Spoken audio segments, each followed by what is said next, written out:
The prophecy of Shaka's death may be proven in the Egghead arc. Perhaps Shaka had known that his life was threatened for a long time before the prophecy was proven in the latest One Piece chapter. The existence of a traitor makes the situation on Egghead Island even more chaotic. This traitor is the one who made the Cypher Pole agents who previously came to Egghead Island disappear. In fact, these Cypher Pole agents were kidnapped and imprisoned in a former Devil Fruit research laboratory. And the most recent thing is that this traitor shot Shaka in the head. But the question is, was Shaka's death a fake?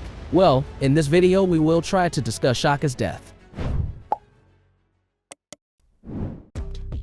At the end of chapter 1064, Shaka told Dragon that he might die in the near future. Many fans suspect that the person who will die is the original Vegapunk. This is reasonable considering Shaka is one of Vegapunk's satellites. The question is, what if it's actually not the real Vegapunk that Shaka is referring to? What if it was actually him who predicted his own death? It is possible that Shaka said so because he felt that there was a traitor on Egghead Island. Unfortunately, until now Shaka himself never knew who the traitor was, and this prophecy of Shaka's death was finally proven in chapter 1077. In the information presented in the chapter, it is shown how Shaka knows where Vegapunk Stella is. Shaka then went to a room where Devil Fruit research used to be. There is a small prison that is currently being used by the traitor to lock up Cypher Pole and Vegapunk Stella. When Shaka managed to go and find Vegapunk Stella, bad luck befell Shaka. Vegapunk Stella saw a black shadow behind Shaka, and the person immediately took his life. He shoots Shaka in the head.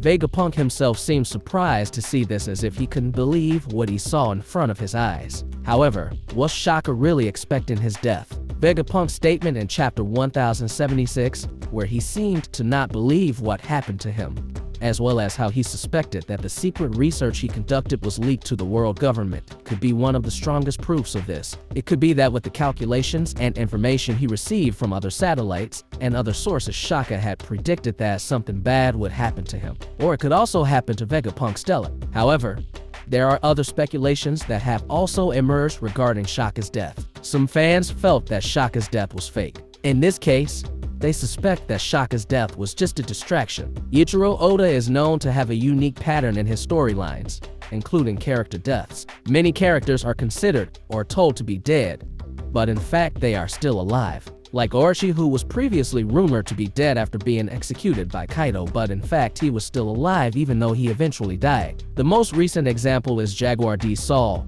who was thought to have died decades ago in the Ohara incident. However, based on Vegapunk's flashback explanation, it turns out that Saul is still alive. This is also what might have happened to Shaka, where even though he was shown dead, there is a possibility that he is still alive. In speculation, it is explained that Shaka's death in chapter 1077 is likely to cover up traces of his betrayal. Shaka could have transferred his consciousness to another body. Shaka is the most widely speculated character as a traitor on Vegapunk's side, but these are all just theories, not necessarily true.